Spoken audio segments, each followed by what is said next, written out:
గోదావరి జిల్లాలో శరన్నవరాత్రులు వైభవంగా జరుగుతున్నాయి. నవరాత్రి మహోత్సవాల్లో భాగంగా అమ్మవారు భక్తులకు వివిధ రూపాల్లో దర్శనమిస్తున్నారు.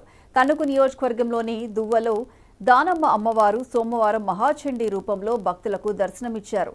తెల్లవారుజాము నుంచి మహిళలు ప్రత్యేక కుంకుమ పూజలు నిర్వహించారు. అమ్మవారిని అధిక సంఖ్యలో భక్తులు దర్శించి తరించారు. దానేశ్వరి అమ్మవారు దూర్వాసముని యజ్ఞం చేయడం వల్ల వచ్చిన దేవతండి శ్రీ దువ్వ గ్రామంలో శ్రీ దానేశ్వరి అమ్మవారు వెలిసింది. కోరిన కోరిక తీర్చే మహాతల్లి జగన్మాత దానేశ్వరమ్మ దూర్వాస పర్వాన్ని వరకు అనేవారు దువ్వ గ్రామంగా మారి ఈ దువ్వ దానేశ్వరి అమ్మవారుగా వెలిసింది. మహర్షులు యజ్ఞం చేయడం వల్ల వచ్చిన దేవత ఈ దేవత అమ్మవారు. మరి ప్రతిరోజు కూడా వేలాది మంది భక్తులు వచ్చి అమ్మవారి కోరికలు తీర్చుకుంటూ ఉంటారు. అలాగే ఈ అమ్మవారి దగ్గర ప్రతి ఒక్కరు కూడా సంతానం కావాలన్నా పిల్లలు సంతానం కలుగుతుంది. ఇల్లు కట్టుకోవాలని ఇల్లు కట్టుకుంటారు. ప్రతి ఒక్కరు కూడా ప్రతి ఆదివారం మంగళవారాలు కూడా ప్రతి ఒక్కరు వచ్చి ఈ అమ్మవారిని దర్శనం చేసుకుంటారు. దేవి నవరాత్రులు మహోత్సవంగా జరుగుతాయి. ఈ దేవి నవరాత్రులు 9 రోజులు కూడా 9 అవతారాలు ఉంటాయి. ప్రతి ఒక్కరు కూడా ఈ 9 అవతారాల్లో కొన్ని వేల మంది వచ్చి దర్శనం చేసుకుంటారు.